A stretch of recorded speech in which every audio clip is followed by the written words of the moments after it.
آج سے ہزاروں سال پہلے کی بات ہے کہ مصر کی سرزمین پر ایک ظالم اور جابر بادشاہ کی حکومت تھی، جسے اس زمانے میں فرعون کے نام سے جانا جاتا تھا۔ یعنی فرعون اس شخص کو کہتے تھے جو کہ اس سرزمین کا مالک یعنی بادشاہ ہوا کرتا تھا۔ فرعون نہ صرف ظالم اور جابر بادشاہ تھا بلکہ اس نے خدائی کا دعویٰ بھی کر رکھا تھا۔ نہ صرف اس نے خدائی کا دعویٰ کرنے کی جرات دکھائی بلکہ اس نے اپنی تمام رعایا کو یہ حکم دیا کہ وہ اس کے سامنے سجدہ ریز ہو جائیں۔ اگر کوئی بھی شخص اس کی بات کا انکار کرتا تو فرعون اس کے اوپر ظالم ڈھاتا اور اس شخص کے اوپر مختلف قسم کے ظلم ڈھا کر اس کو قتل کروا دیتا۔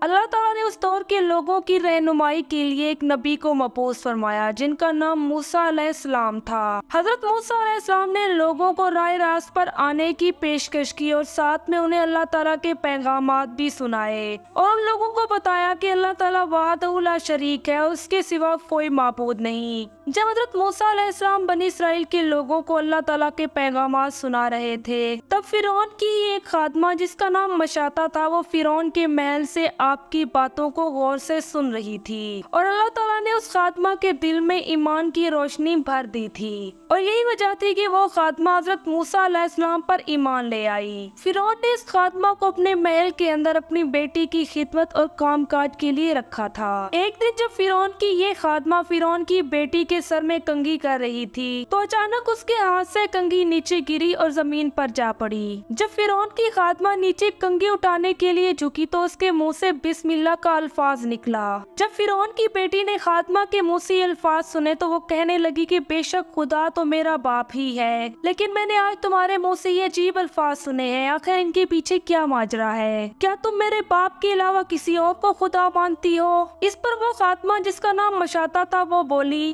بے شک تمہارا باپ خدا نہیں ہے بلکہ خدا تو وہ ہے جو مجھے، تمہیں اور تمہارے باپ کو روزی دیتا ہے اور وہی تمام جہانوں کا مالک ہے۔ جب فرعون کی بیٹی نے یہ بات سنی تو اسے غصہ آیا۔ فرعون کی بیٹی نے جا کر فرعون کو سارا ماجرا بتایا۔ فرعون نے اس خاتمہ کو اپنے محل میں بلوایا اور کہنے لگا کہ کیا ایسا ہی ہے کہ تم مجھے خدا ماننے سے انکاری ہو؟ تو اس پر ملازمہ ڈٹ گئی اور کہنے لگی کہ ہاں، تم خدا نہیں ہو بلکہ خدا تو وہ ہے جو بلندیوں والا ہے، جو تمام جہانوں کو روزی دینے والا ہے اور وہ وحدہ لا شریک ہے۔ جب فرعون نے اپنی اس خادمہ کی یہ بات سنی تو فرعون کو بے حد غصہ آیا۔ پھر فرعون نے اس ملازمہ سے کہا کہ جاؤ اور اپنے بچوں کو میرے پاس لے آؤ، کیونکہ فرعون جانتا تھا کہ یہ خادمہ اپنے بچوں سے بے حد پیار کرتی ہے اور یہی وجہ تھی کہ وہ اس خادمہ کو عبرت ناک بنانا چاہتا تھا تاکہ کوئی بھی اس کے سامنے سر نہ اٹھائے۔ جب اس خادمہ کے بچے دربار میں آ گئے تو فرعون نے اپنے سپاہیوں کو حکم دیا کہ ایک تیل سے بھری دیگ کو آگ کے اوپر چڑھایا جائے اور جب تیل تپ جائے تو اس کے اندر اس خادمہ کے بچوں کو ڈالا جائے۔ سپاہیوں نے فرعون کی بات مانتے ہوئے دیگ کے اندر تیل ڈالا اور جب تیل گرم ہو گیا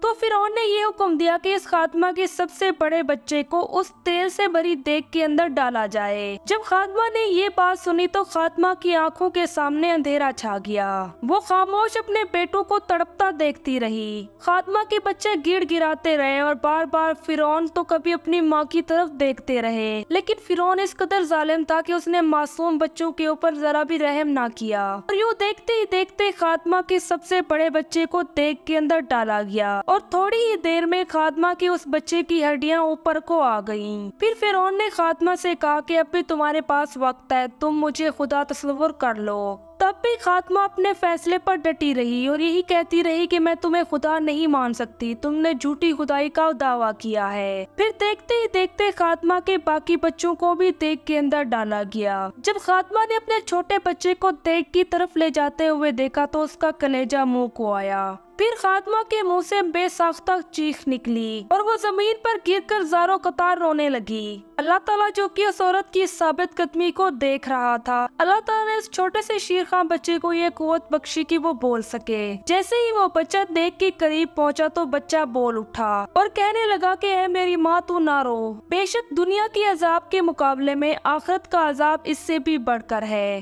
دنیا کی سزا